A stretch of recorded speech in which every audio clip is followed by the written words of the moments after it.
stretched. Well, there are more jobs, but fewer workers now. Former CKE Restaurants CEO Andy Puzder writing an op-ed in the Washington Post this week, making the case that the Biden economy is producing weak job growth. Andy writes this: the problem is that workers aren't filling those positions despite widespread availability of vaccines and a significant relaxing of lockdown restrictions in most states.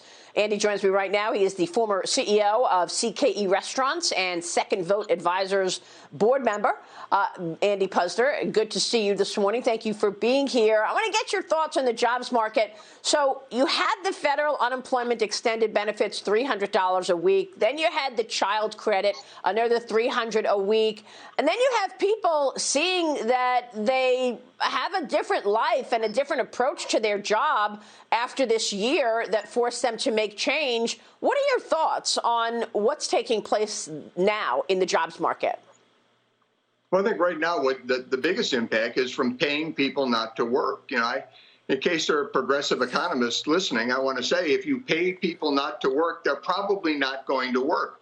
So we end up with 7.6 million fewer people employed than we had before the pandemic. But we've got 9.3 million job openings, which is a record high. Actually, March was a record high with 8.3 million. Which I thought was a huge number. And then it goes to 9.3 million in April, the month after this $300 don't go to work bonus takes effect. The next month, not only do you see 9.3 million job openings, but the economy creates 700,000 fewer jobs than the economists were projecting. So this isn't rocket science. If you pay people not to work, they're not going to work. It's unbelievable. James Freeman, jump in here. I know you've written a lot about this. We're already seeing companies be forced to offer incentives, all sorts of incentives to get back to work, but they're not biting. Look at all the signs of help wanted out there. Yeah, it's amazing. We've been seeing the same thing in the NFIB surveys of small businesses for months, as we're seeing in the economy-wide. So many firms just cannot find workers. Andy, I thought you made a persuasive case to progressive economists to change their ways, but how about the case to the person who's now at home and collecting these benefits? Because I understand there's a big incentive to stay home now, but they're missing out on much more than a paycheck when they don't get into the workforce and get that experience. No, there's no argument there.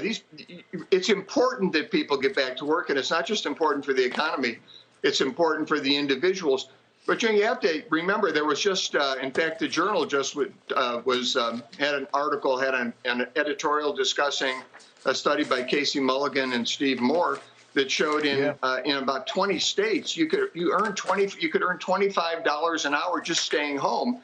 And for a family of four with two parents who were unemployed, you could make $100,000. You know, it's tough. It's tough to turn down those kinds of numbers to go back to work. I mean, it's a rational economic decision not to work, and people will make rational decisions. But you're absolutely right.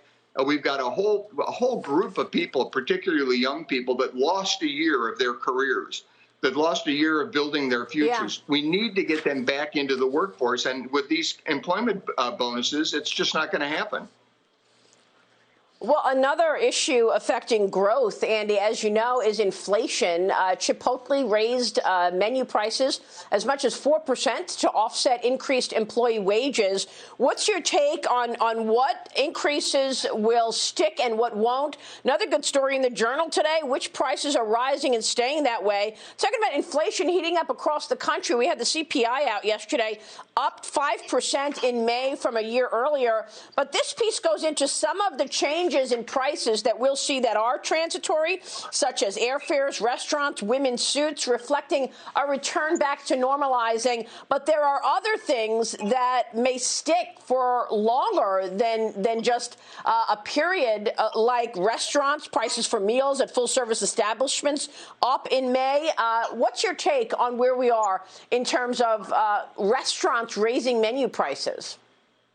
Look, I think any consumer can tell you when prices go up, they may come down a little. People may discount, they may offer deals, but they never really come back to where they were. A good portion of these price increases are here to stay.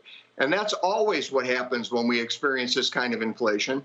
And it's a real, it's a tax. I know Biden said he wasn't going to tax anybody that made less than $400,000 a year. But this inflation is a tax on everybody. And it hits hardest people with the lowest incomes. And like I said, these price increases, they may be diminished slightly, but they're not going away. They're here to stay. Yeah, especially food prices. Andy, it's good to see you. Thanks very much. Good to see you. We'll check in soon. Thanks. Andy Puzder joining us this morning on inflation.